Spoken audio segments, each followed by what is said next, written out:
Well, good afternoon. This is Plant Smart Living with Farmer Fred. I'm really glad you could join me today. I'm down here in the section below my pond where I have 4 raised bed planters. They're about 30 inches wide and 5 feet long. You know, they're raised up about 12 inches off the ground. And so, you know, I like growing some of my melons down here, my pumpkins, my squashes, because they have a lot of room to spread out, you know. And so today I wanted to share some tips and ideas with you today on how you can direct sow Martin House gourds. And so this is what they look like, but they're something fun to grow in your garden, and I use these for birdhouses on my property. So I'm glad you could join me today.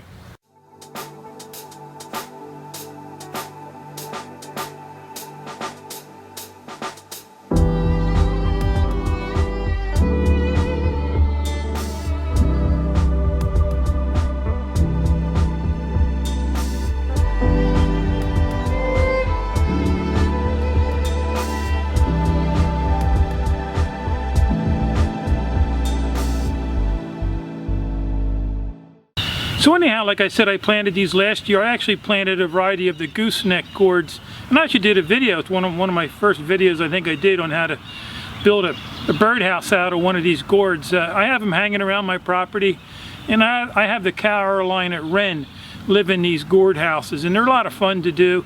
And you know what you do is at the end of the season when you harvest these, I just put them in my shed and just let them dry there for the winter, and then you could use them in the springtime next spring. But anyhow, here it says one of the most popular choices for birdhouse crafting. This gourd is plumply shaped with a short conical top, and then, you know, planting depth on these seeds is 1 inch, and you tend to about 6 feet apart if you're doing that many. And then sun and partial shade, and I'm actually, where I'm planting these is they'll receive partial shade.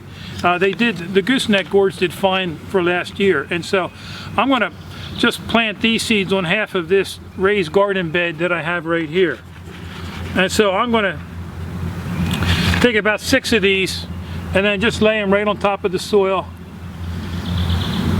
Again, you know, direct sowing your plants in the garden, something very simple to do. You like your melons and pumpkins, they all germinate pretty quick too. They'll all be up in anywhere from 5 to 10 days at the most. And then just lay them on top and simply push them in with your finger about 1 inch deep. And I also went through my garden here and worked in my alfalfa pellets, something I use in all my garden beds.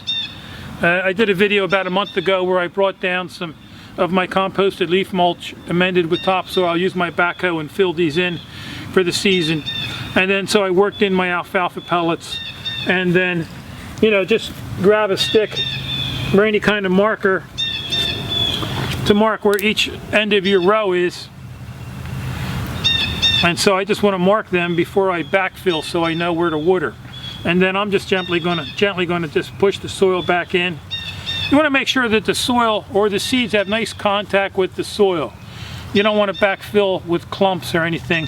You want a nice fine seed bed whenever you plant any kind of seed out in your soil. And so I'm just going to simply pat that down with my hand here, and then, you know, water it in real nice.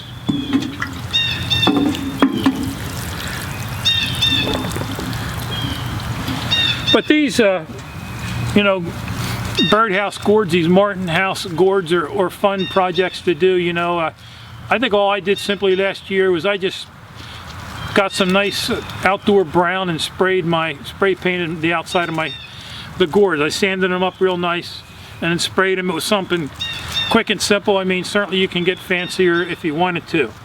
And so, you know, it's a fun project to do maybe in the fall, or, you know, next spring once they've dried out. So anyhow, I hope you enjoyed this video today, and let me encourage you to think about growing some of these gourds for birds on your property. You know, it's great having birds on your property. They do eat, you know, some of the insects and so on. Of course, you get to hear the birds, which is really enjoyable. So anyhow, I just want to thank you for joining me today out here in the garden. So until next time, this is Plant Smart Living with Farmer Fred.